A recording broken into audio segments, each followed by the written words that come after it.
शुक्लाम्बरधरं विष्णुं शशिवर्णं चतुर्भुजं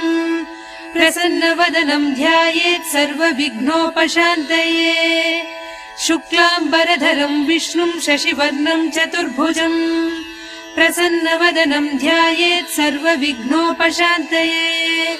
यस्य द्विरतवक्त्राद्याः पारिषद्याः परश्शतम् विघ्नं निघ्नन्ति सततं विश्वक्सेनं तमाश्रये। व्यासं वसिष्ठनप्तारं शक्तेः पौत्रमकल्मषम् पराशरात्मजं वन्दे सुकतातं तपोनिधिम्। व्यासाय विष्णुरूपाय व्यासरूपाय विष्णवे नमो वै ब्रह्मनिधये वासिष्ठाय नमो नमः। अविकाराय शुद्धाय नित्याय परमात्मने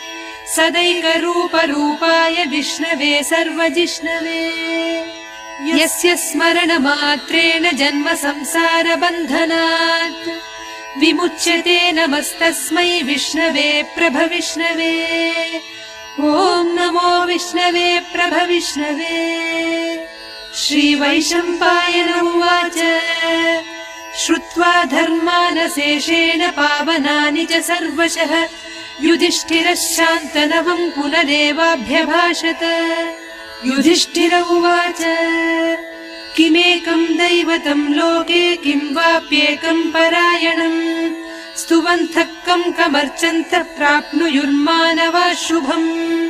को धर्मः सर्वधर्माणां भवतः परमो मतः किं जपन्मुच्यते जन्तुर्जन्म संसारबन्धनात्। श्रीभीष्म उवाच जगत्प्रभुं देवदेवमनन्तं पुरुषोत्तमं स्तुवन्नाम सहस्रेण पुरुषः सततोत्थितः तमेव चार्चयन् नित्यं भक्त्या पुरुषमव्ययम् ध्यायन् स्तुवन् नमस्यंश्च यजमानस्तमेव च। अनादिनिधनं विष्णुं सर्वलोकमहेश्वरम् लोकाध्यक्षं स्तुवन् नित्यं सर्वदुःखादिगो भवेत्। ब्रह्मण्यं सर्वधर्मज्ञं लोकानां कीर्तिवर्धनम् लोकनाथं महद्भूतं सर्वभूतभवोद्भवम्। एष मे सर्वधर्माणां धर्मोऽधिकतमो मतः यद्भक्त्या पुण्डरीकाक्षं स्तवैरर्चेन्नरः सदा। परमं यो महत्तेजः परमं यो महत्तपः परमं यो महद्ब्रह्म परमं यः परायणम्। पवित्राणां पवित्रं यो मङ्गलानां च मङ्गलम् दैवतं देवतानां च भूतानां यो व्ययः पिता। यतः सर्वाणि भूतानि भवन्त्यादियुगागमे यस्मिंश्च प्रलयं यान्ति पुनरेव युगक्षये। तस्य लोकप्रधानस्य जगन्नाथस्य भूपते विष्णोर्नाम सहस्रं मे शृणु पापभयापहम्। यानि नामानि गौणानि विख्यातानि महात्मनः ऋषिभिः परिगीतानि तानि वक्ष्यामि भूतये। ऋषिर्नाम्नां सहस्रस्य वेदव्यासो महामुनिः छन्दोनुष्टुप् तथा देवो भगवान् देवकीसुतः। अमृतांशूद्भवो बीजं शक्तिर्देवकीनन्दनः त्रिसामा हृदयं तस्य शान्त्यर्थे विनियुज्यते। विष्णुं जिष्णुं महाविष्णुं प्रभविष्णुं महेश्वरम् अनेकरूपदैत्यान्तं नमामि पुरुषोत्तमम्। अस्य श्रीविष्णोर्दिव्यसहस्रनामस्तोत्रमहामन्त्रस्य श्रीवेदव्यासो भगवान् ऋषिः अनुष्टुप् छन्दः श्रीमहाविष्णुः परमात्मा श्रीमन्नारायणो देवता। अमृतांशूद्भवो भानुरिति बीजम् देवकीनन्दनः स्रष्टेति शक्तिः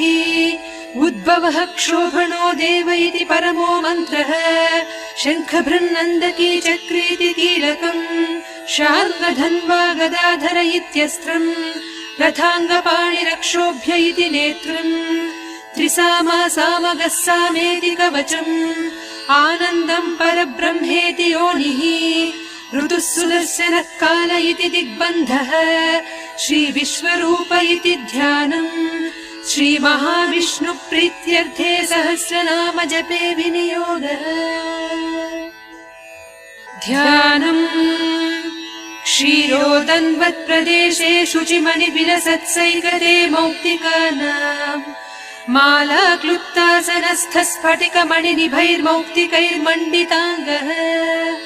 शुभ्रैरभ्रैरदभ्रैरुपरि विरचितैर्मुक्तपीयूषवर्षैः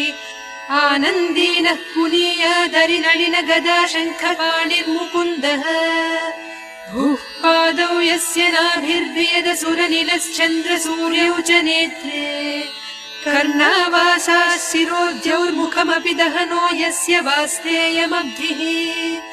अन्तस्थं यस्य विश्वं सुरनरखगो भोगि गन्धर्वदैत्यैः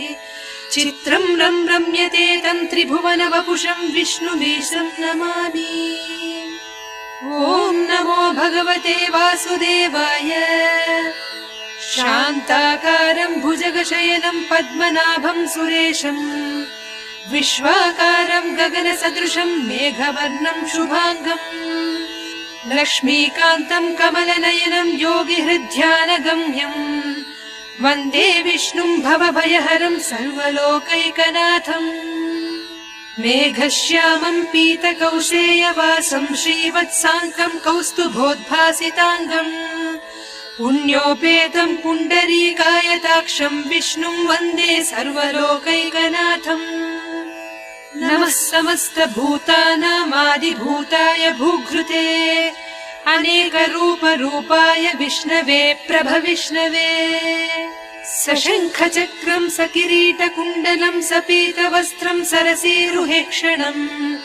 सहारवक्षस्थलशोभिकौस्तुभं नमामि विष्णुं शिरसा चतुर्भुजम्। छायायां पारिजातस्य हेमसिंहासनोपवी आसीनमम्बुदस्याममायताक्षमलङ्कृतम्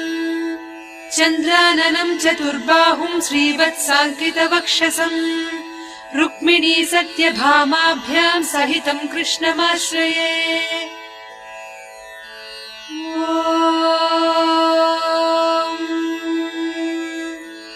विश्वं विष्णुर्वषट्कारो भूतभव्यभवत्प्रभुः भूतकृद्भूतभृद्भावो भूतात्मा भूतभावनः भूतात्मा परमात्मा च मुक्तानां परमागतिः अव्ययः पुरुषः साक्षी क्षेत्रज्ञोऽक्षर एव च योगो योगविदां नेता प्रधानपुरुषेश्वरः नारसिंहवपुः श्रीमान् केशवः पुरुषोत्तमः सर्वः शर्वः शिवस्थाणुर्भूतादिर्निधिरव्ययः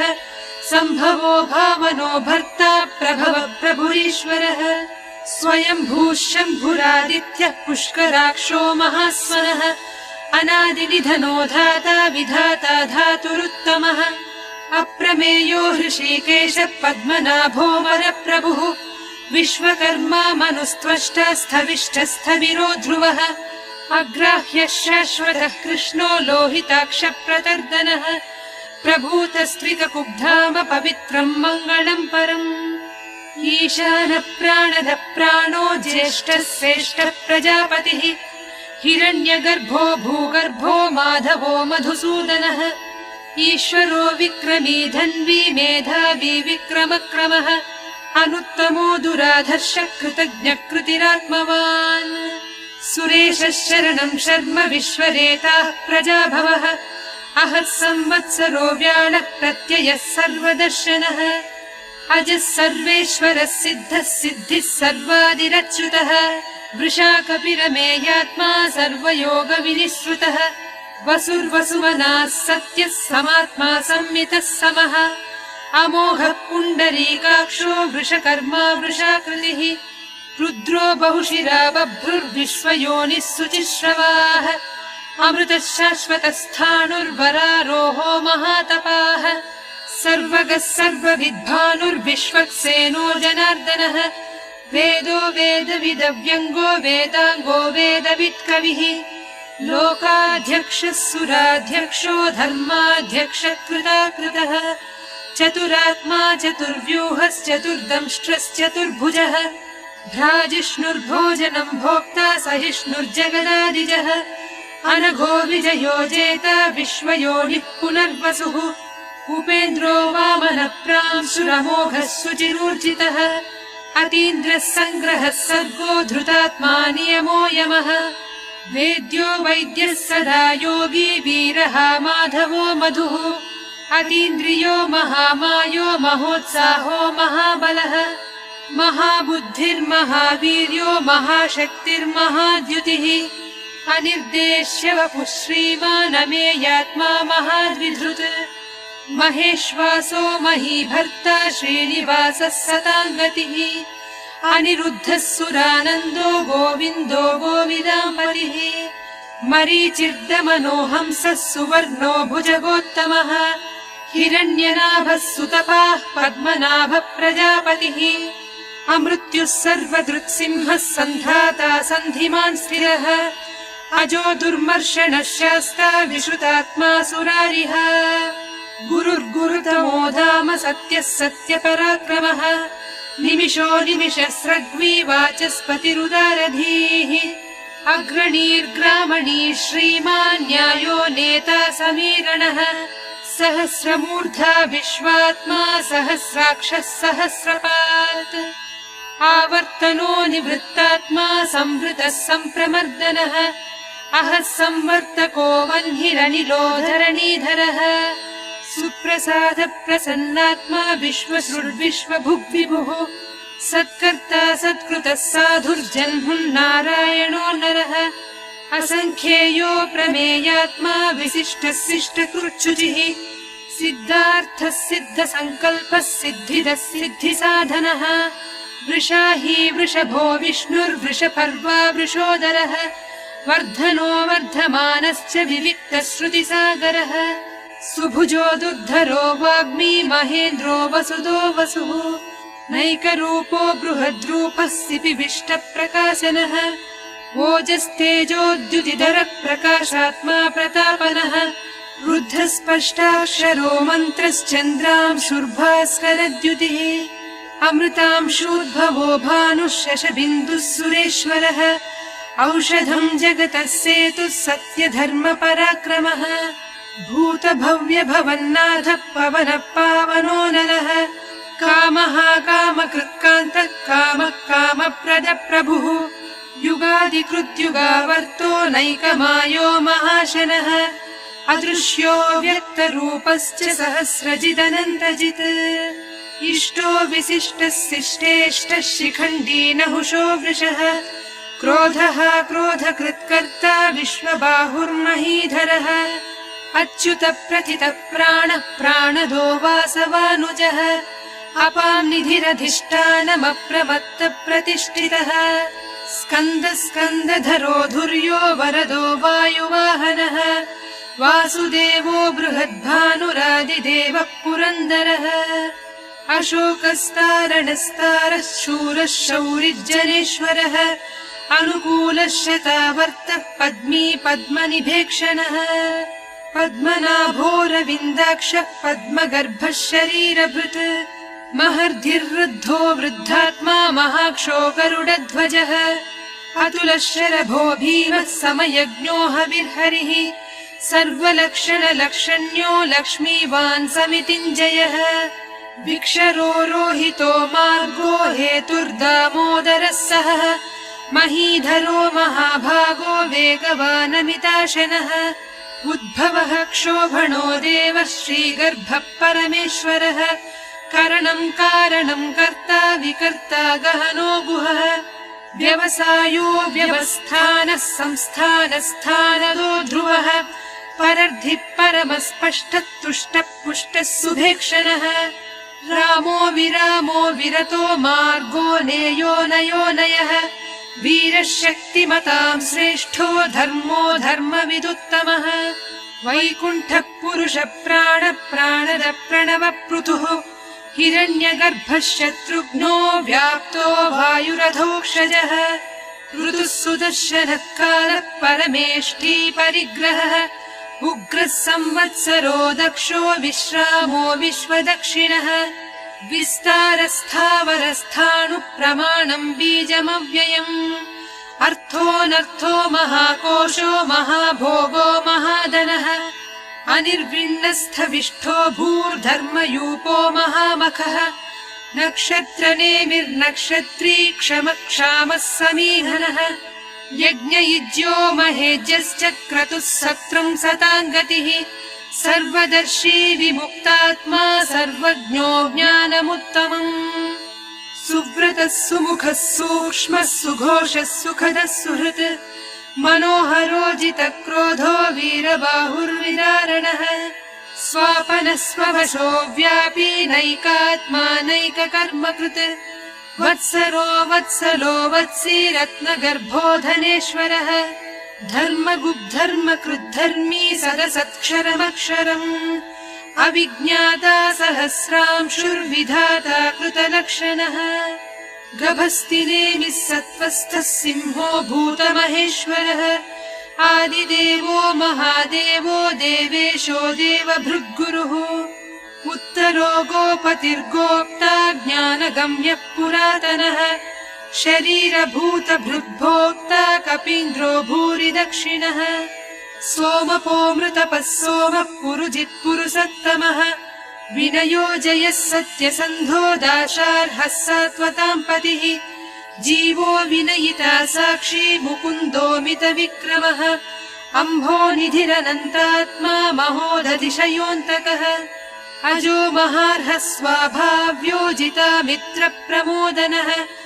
आनन्दो नन्दनो नन्दः सत्यधर्मात्रिविक्रमः महर्षिः कपिलाचार्यः कृतज्ञो मेदिनीपतिः त्रिपदस्त्रिदशाध्यक्षो महाशृङ्गकृतान्तकृत् महावराहो गोविन्दः सुषेणः कनकाङ्गदी गुह्यो गभीरो गहनो गुप्तश्चक्रगदाधरः वेधास्वाङ्गोजितः कृष्णो दृढः सङ्कर्षणोच्युतः वरुणो वारुणो वृक्षः पुष्कराक्षो महामनाः भगवान् भगहानन्दी वनमाली हलायुधः आदित्यो ज्योतिरादित्यः सहिष्णुर्गतिसत्तमः सुधन्वा खण्डपरसुर्दारुणो द्रविणप्रदः दिवि स्पृक् सर्वदृग्व्यासो वाचस्पतिरयो निजः त्रिसामासामगः सामनिर्वाणम् भेषजम् सन्न्यासकृच्छमः शान्तो निष्ठा शान्तिपरायणम् शुभाङ्गः शान्तिदः स्रष्टा कुमुदः कुवलेशयः गोहितो गोपतिर्गोप्ता वृषभाक्षो वृषप्रियः अनिवर्ती निवृत्तात्मा संक्षेप्ता क्षेमकृच्छिवः श्रीवत्सवक्षा श्रीवासः श्रीपतिः श्रीमताम्बरः श्रीधः श्रीशः श्रीनिवासः श्रीनिधिः श्रीविभावनः श्रीधरः श्रीकरः श्रेयः श्रीमान् लोकत्रयाश्रयः स्वक्षः स्वङ्गः शतानन्दो नन्दिर्ज्योतिर्गणेश्वरः विजितात्मा विधेयात्मा सत्कीर्तिश्छिन्न संशयः उदीर्णः सर्वतश्चक्षुरनीशः शाश्वतस्थिरः भूषयो भूषणो भूतिर्विशोकः शोकनाशनः अर्चिष्मानर्चितः कुम्भो विशुद्धात्मा विशोधनः अनिरुद्धो प्रतिरथः प्रद्युम्नोमितविक्रमः कालनेमिनिहा वीरः शौरिः शूरजनेश्वरः त्रिलोकात्मा त्रिलोकेशः केशवः केशिहा हरिः कामदेवः कामपालः कामी कान्तः कृतागमः अनिर्देश्य वपुर्विष्णुर्वीरोऽनन्तो धनञ्जयः ब्रह्मण्यो ब्रह्मकृद्ब्रह्मा ब्रह्म ब्रह्म विवर्धनः ब्रह्मविद्ब्राह्मणो ब्रह्मी ब्रह्मज्ञो ब्राह्मणप्रियः महाक्रमो महाकर्मा महातेजा महोरगः महाक्रतुर्महायज्वा महायज्ञो महाहविः स्तव्यस्तवप्रियः स्तोत्रम् स्तुतिस्तोतारणप्रियः पूर्णः पूरयिता पुण्यः पुण्यकीर्तिरनामयः मनोजवस्तीर्थकरो वसुरेता वसुप्रदः वसुप्रदो वासुदेवो वसुर्वसुमनाहविः सद्गतिः सत्कृतिः सत्ता सद्भूतिः सत्परायणः शूरसेनो यदुश्रेष्ठः सन्निवासः सुयामुनः भूतावासो वासुदेवः सर्वासु निलयो नलः दर्पः दर्पदो दृप्तो दुर्धरोधापराजितः विश्वमूर्तिर्महामूर्तिर्दीप्तमूर्तिरमूर्तिमान् अनेकमूर्तिरव्यक्तः शतमूर्तिः शताननः एकोनैकः स भक्तः किं यत्तत्पदमनुत्तमम् लोकबन्धुर्लोकनाथो माधवो भक्तवत्सलः सुवर्णवर्णो हेमाङ्गो वराङ्गश्चन्दनाङ्गदी वीरः विषमः शून्यो घृतासीरचलश्चलः अमानी मानदो मान्यो लोकस्वामी त्रिलोकधृत् सुमेधा मेधजो धन्यः सत्यमेधाधराधरः तेजो वृषोद्युतिधरः सर्वशस्त्रभृताम्बरः प्रग्रहो निग्रहो व्यग्रो नैकः शृङ्गो गदाग्रजः चतुर्मूर्तिश्चतुर्बाहुश्चतुर्व्यूहश्चतुर्गतिः चतुरात्मा चतुर्भावश्चतुर्वेदविदेकपात् समावर्तो निवृत्तात्मा दुर्जयो दुरतिक्रमः दुर्लभो दुर्गमो दुर्गो दुरावासो दुरारिः शुभाङ्गो लोकसारङ्गः सुतन्तुस्तन्तुवर्धनः इन्द्रकर्मा महाकर्मा कृतकर्मा कृतागमः उद्भवः सुन्दरः सुन्दो रत्ननाभः सुलोचनः अर्को वाजसनः शृङ्गी जयन्तः सर्वविजयी सुवर्णबिन्दुरक्षोभ्यः सर्ववागीश्वरेश्वरः महाह्रदो महागर्तो महाभूतो महानिधिः कुमुदः कुन्दरः कुन्दः पर्जन्यः पावनोऽनिलः अमृतांशोऽमृतवपुः सर्वज्ञः सर्वतोमुखः सुलभः सुव्रतः सिद्धः शत्रुजिच्छत्रुतापनः न्यग्रोधोदुम्बरो श्वत्थश्चाणूरान्ध्रनिषूदनः सहस्रार्चिः सप्तजिह्वः सप्तैधाः सप्तवाहनः अमूर्तिरनघो चिन्त्यो भयकृद्भयनाशनः अणुर्बृहत्कृशः स्थूलो गुणभृन्निर्गुणो महान् अधृतस्वधृतस्वास्य प्राग्वंशो वंशवर्धनः भारभृत्कथितो योगी योगीशः सर्वकामदः आश्रमश्रवणक्षामः सुपर्णो वायुवाहनः धनुर्धरो धनुर्वेदो दण्डो दमयितादमः अपराजितः सर्वसहो नियन्ता नियमो यमः सत्त्ववान् सात्विकः सत्यः सत्यधर्मपरायणः अभिप्रायप्रियार्होर्ह प्रियकृत्प्रीतिवर्धनः विहाय स गतिर्ज्योतिः सुरुचिर्हुतभुग्विभुः रविर्विरोचनः सूर्यः सविता रविलोचनः अनन्तो हुतभुग्भोक्ता सुखदो नैकजोऽग्रजः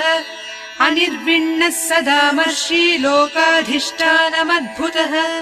सनात्सनातनतमः कपिलः कपिलव्ययः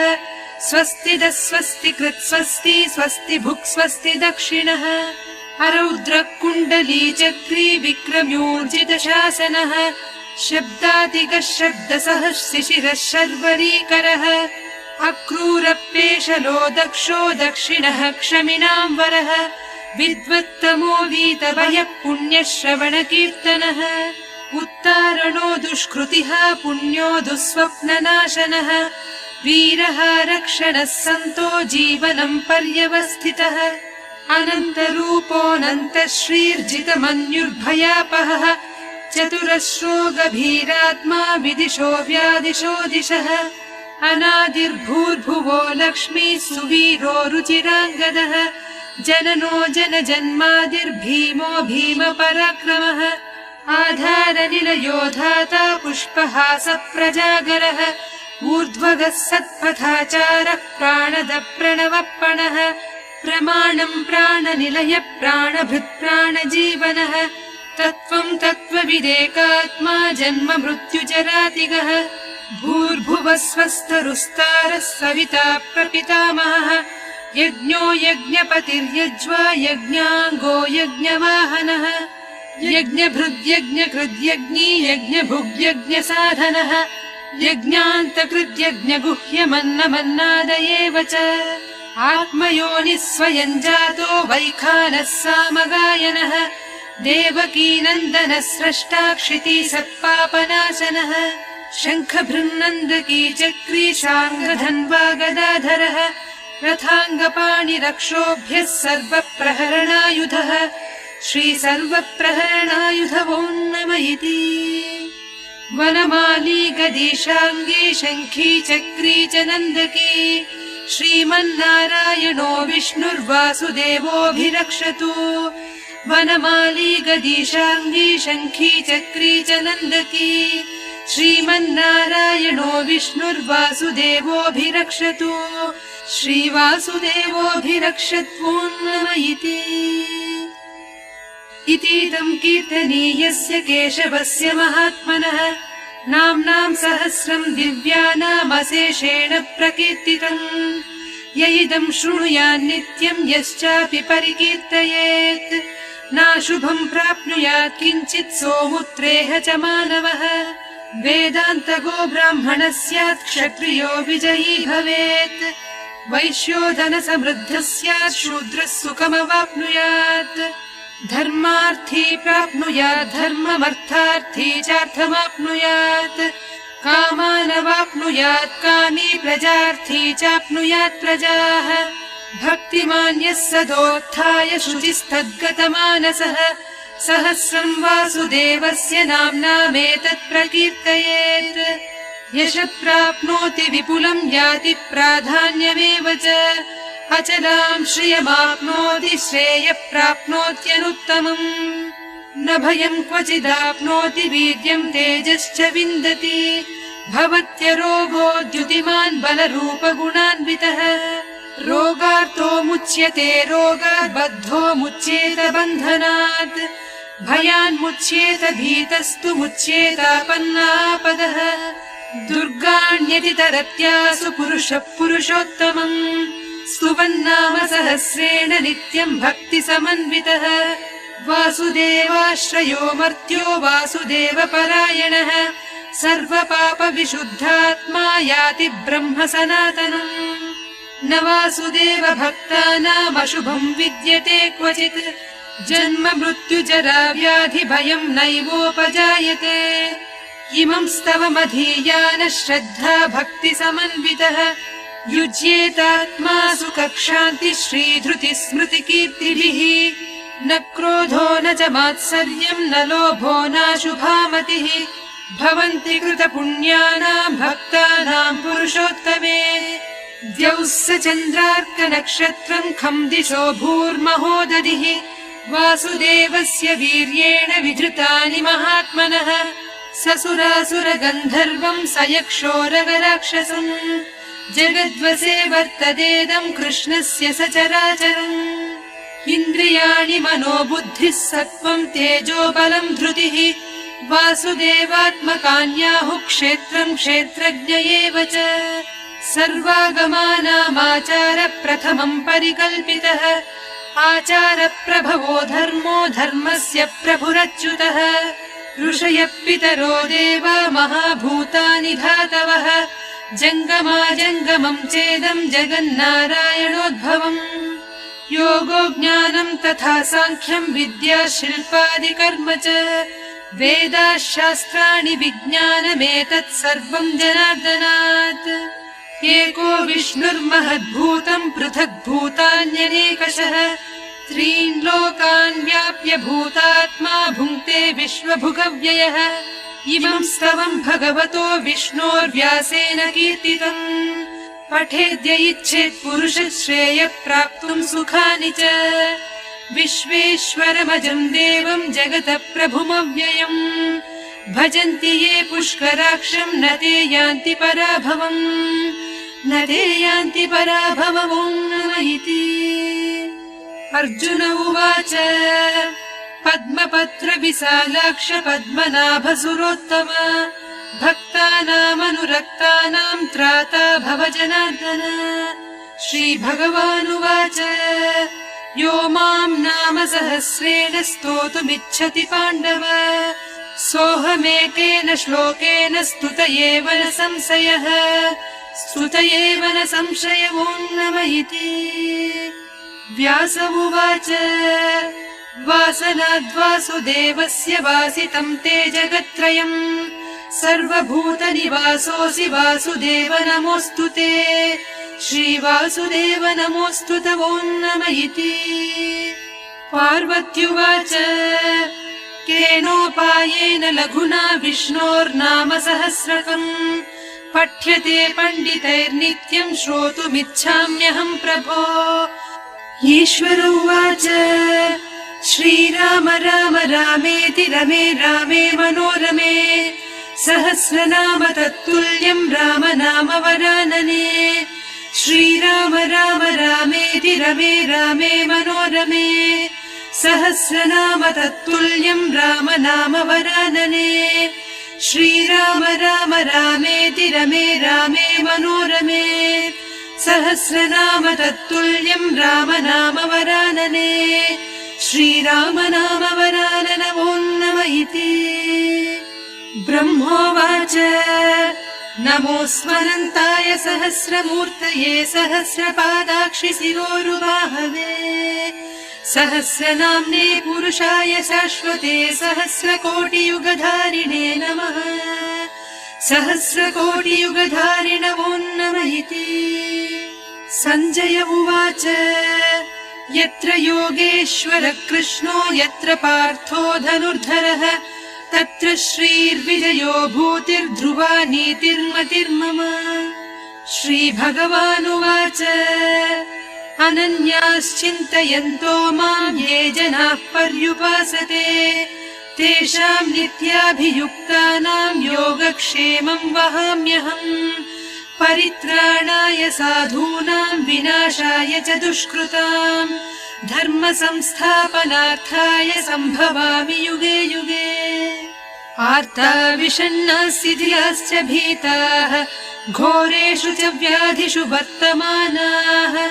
सङ्कीर्त्य नारायण शब्दमात्रम् विमुक्तदुःखाः सुखिनो भवन्ति। कायेन वाचा मनसेन्द्रियैर्वा बुद्ध्यात्मना वा प्रकृते स्वभावात् करोमि यद्यत् सकलम् परस्मै नारायणायेति समर्पयामि।